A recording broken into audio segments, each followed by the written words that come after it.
Welcome friends, SIR के part 2 वाले form में आपका सभी का स्वागत है। और आज हम बात करने वाले हैं कि भाई सेकंड केस क्या होगा। जी हाँ, फर्स्ट केस में आपने देखा था कि जिसका ऑलरेडी अवेलेबल है वो कैसे भरेगा।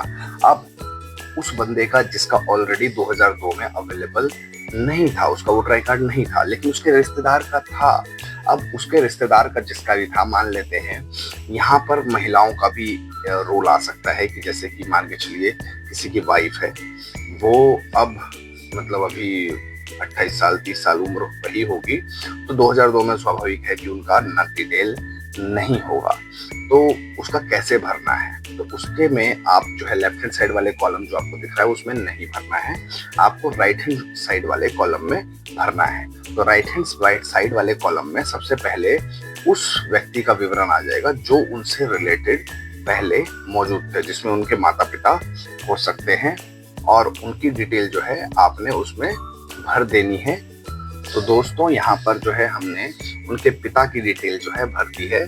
रामचंद्र उनके पिता थे। रामचंद्र के पिता के बाद उनका इपिक नंबर आप डाल देंगे। उसके बाद रिश्तेदार का नाम जो है, यहाँ पर रामचंद्र से जुड़े जो भी रिश्तेदार हो सकते हैं, जो ऊपर रिश्तेदार है और जो यहाँ पे नाम लिखा गया है, इन दोनों के रिश्ते की बात चल रही है।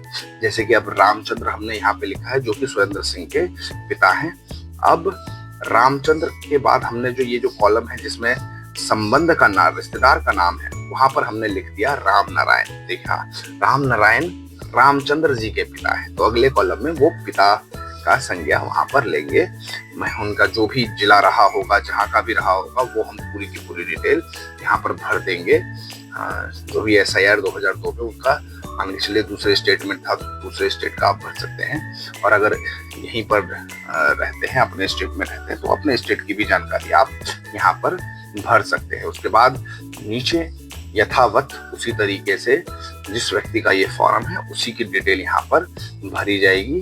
जैसे कि आप देख सकते हैं सुरेंद्र सिंह की डिटेल जो है यहाँ पर, उसकी डेट ऑफ बर्थ, उसका मोबाइल नंबर, उसके पिताजी का नाम जो कि रामचंद्र है, जो हमने ऊपर में भरा हुआ है, वो हम डालेंगे। और ये कॉलम्स कंपलसरी हैं दोस्तों, ये जरूर भरना है। इसी से आपकी ऑथेंटिसिटी का BLO को और AERO को पता चलेगा और वो इसे वेरीफाई करेंगे। स्पाउस मान के चलिए आपकी जो पत्नी है या और कोई डिटेल है, उन सब की डिटेल आप उनके इपिक नंबर यहाँ पर मेंशन कर देंगे, नीचे साइन करेंगे और उसके बाद ये जो है आप जमा करवा देंगे।